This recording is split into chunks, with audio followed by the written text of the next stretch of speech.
Hi students, welcome to Reading Workshop.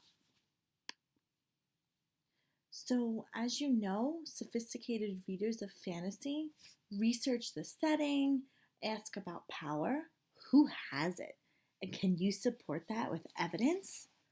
We're learning alongside the main character. We're going through things that the character is experiencing with them. That is so special. Keep track of multiple problems. Well, as you know, in fantasy stories, the characters have multiple problems and they just keep piling up. So today, I just want to show you a quick little connection about dragons.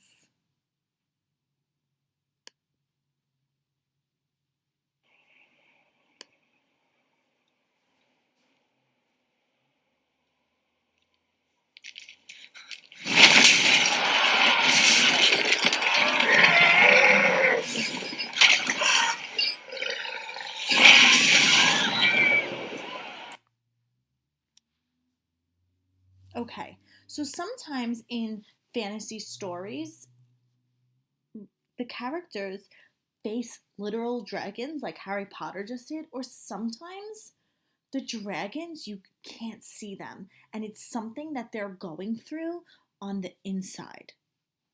So that brings us to today.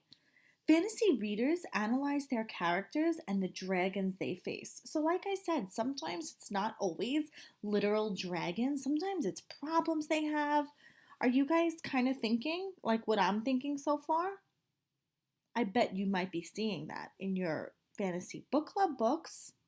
Have you been? I know we're seeing it in the read aloud. So we do this by ask, what is my character going through? Identify the dragons they are facing. So kind of like growing a character theory, like thinking about like these are the dragons and what are they facing? Support your theory with text evidence to dig deeper. And stepping up the rigor, begin to think about theme work. So start to think about like what your character is going through, and you might be experiencing some possible themes or life lessons that you're learning. I bet some of you are sitting here like watching and listening right now, and you're like, yes, totally agree with you.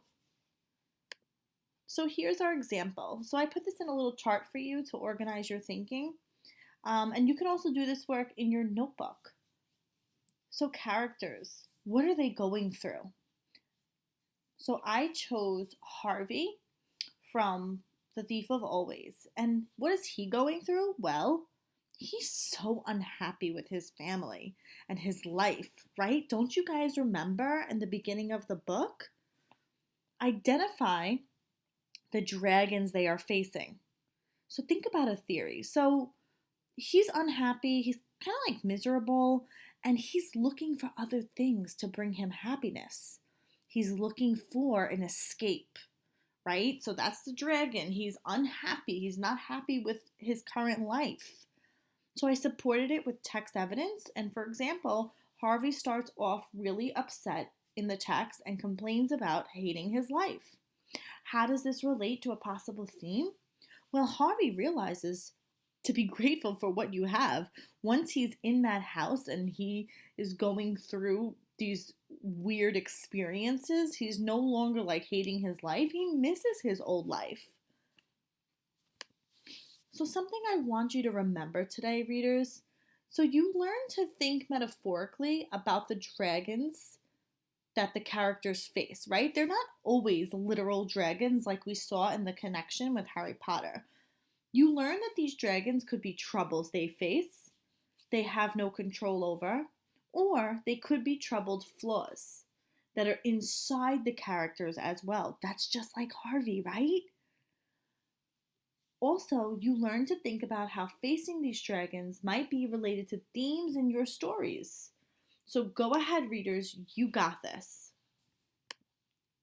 So, sophisticated readers of fantasy read metaphorically, consider the dragons characters face. You guys can give this a try with your book club characters. And just because you see two boxes does not mean that you should only do two characters, right? Because you want to think about all the characters that are playing an important role in your story. And then I left a little exemplar of some writing about reading over here from another student. Okay, readers, you got this. I can't wait to read your work. I hope you're loving these fantasy books, but I know you are.